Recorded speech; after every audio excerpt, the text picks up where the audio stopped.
El Conmonitorio de San Vicente de Lerins, capítulo 17, trata de Orígenes, de sus relevantes prendas, y tentación, en que puso a la Iglesia.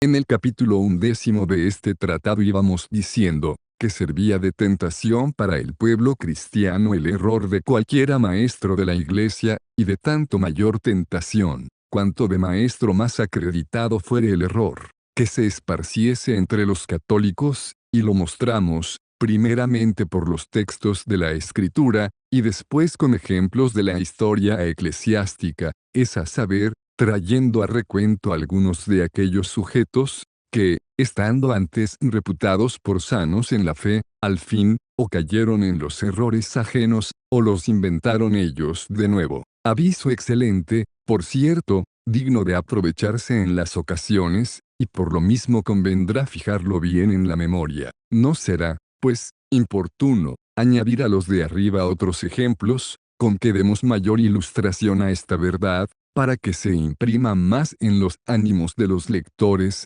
hasta persuadir a los católicos, que no admitan otros doctores, que los recibidos por la Iglesia, ni dejen la creencia universal de su Santa Madre, por ir tras los doctores, que se levantan contra ella, pero de los personajes, que podríamos alegar como ejemplos de semejantes tentaciones, apenas habrá alguno, a mi modo de entender, que pueda compararse con Orígenes, en quien concurrieron muchísimas prendas, tan esclarecidas, tan raras, y maravillosas, que cualquiera contaría a Orígenes entre los primeros acreedores a que las gentes totalmente se fiasen de sus sentencias, y doctrina, porque si las aventajadas inclinaciones, y habilidades de un sujeto le hacen expectable a él, y a lo que enseña, Orígenes era hombre de suyo muy industrioso, muy casto, y de un gran sufrimiento, y aguante, en cuanto emprendía. Si miramos a su sangre, y crianza,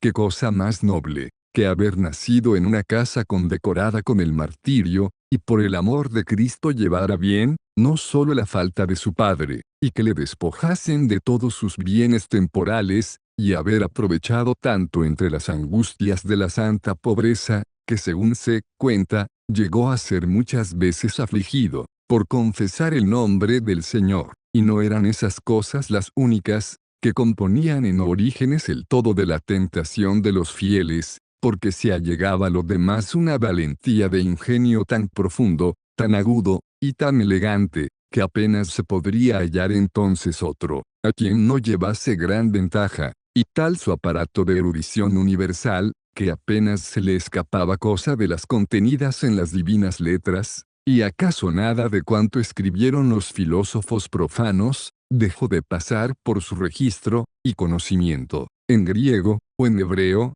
todo parece que lo supo, pues, ¿qué diremos de su elocuencia, sino que era tan amena, tan sabrosa, tan suave, y dulce, que en vez de palabras salían de su boca, al parecer, arroyos de leche, y miel, a qué dificultades no dio Orígenes fácil salida con la fuerza de su retórica, o, qué materias se le presentaron tan arduas, que después de explicarlas él, no quedasen allanadas. Haría por ventura Orígenes todo eso, valiéndose de los halagos, y embeleso de sus razonamientos bien compuestos, para embaucar a las gentes, pues, entiéndase, que no solamente arguyendo, sino también, y mucho más, que otro alguno de los doctores de su tiempo, trayendo a propósito multitud de textos de las Sagradas Escrituras, fundaba sus persuasiones. ¿Se podrá acaso decir, que escribió pocos libros? Son tantos, que no sabemos de hombre alguno, que escribiese más, de modo,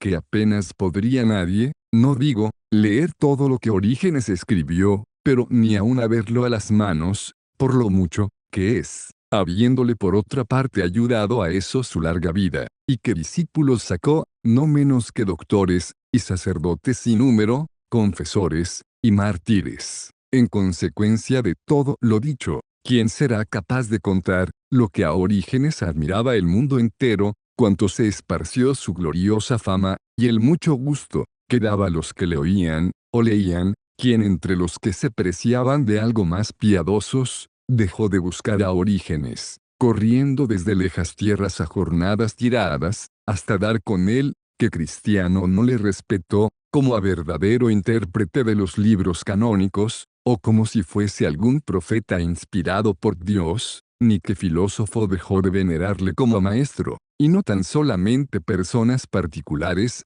mas también se extendió hasta la altura del imperio la reverencia de Orígenes, según nos consta por las historias, en que leemos, haberle llamado la madre del emperador Alejandro, incitada de la fama ilustre de un varón tan benemérito, para oír de aquella boca la sabiduría celestial, que ella deseaba con ardor, y esto mismo denotan las cartas, que con un magisterio propiamente cristiano escribió Orígenes a Filipo, el primer emperador, que recibió la fe de Cristo, sí acerca de la ciencia de Orígenes, que queda tan engrandecida, no quisiera alguno pasar por el testimonio mío, porque soy cristiano, fíese siquiera, y crea, lo que afirma un filósofo gentil, y muy averso al cristianismo, Porfirio, que era impío, dice, que de muchacho, llevado de la fama de Orígenes, fue a Alejandría, donde le vio ya muy anciano, pero tal, y tan grande en la literatura,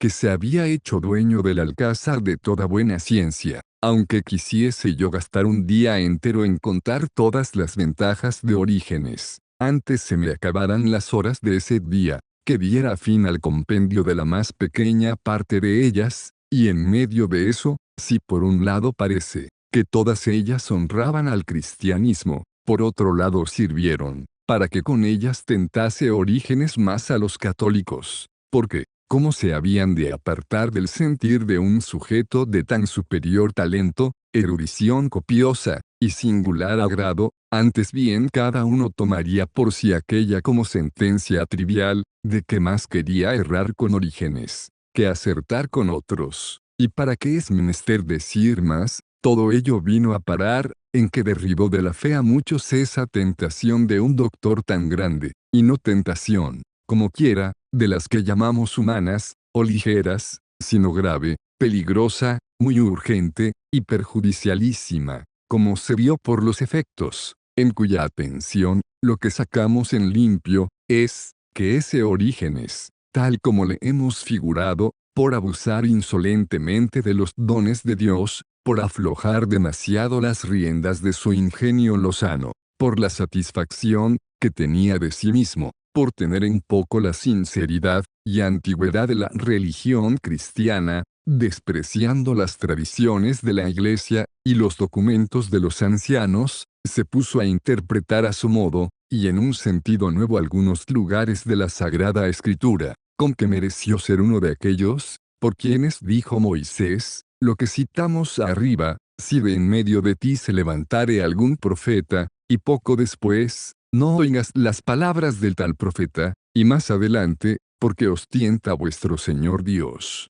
si le amáis, o no. Verdaderamente fue muy grande la tentación, en que puso Orígenes a los católicos, que por estar como pendientes de él, y aficionados a su ingenio, ciencia, elocuencia, y otras mil gracias suyas, no temían, ni sospechaban cosa alguna mala de él, cuando de repente echaron después de ver, que los fue apartando de la verdadera religión, y llevándolos poquito a poco hacia las nuevas profanidades de la herejía, no faltará quien saque la cara a favor de Orígenes, diciendo, que los libros de Orígenes no permanecen conforme los escribió su autor, sino según los corrompieron otros, que los copiaron mal. No me opongo a eso, antes deseo, que sea así, y de hecho, eso dijeron, y escribieron varios autores católicos, y no católicos, pero siempre es de advertir, que, sea del uno, o del otro modo, han tentado mucho a la Iglesia esos libros de Orígenes,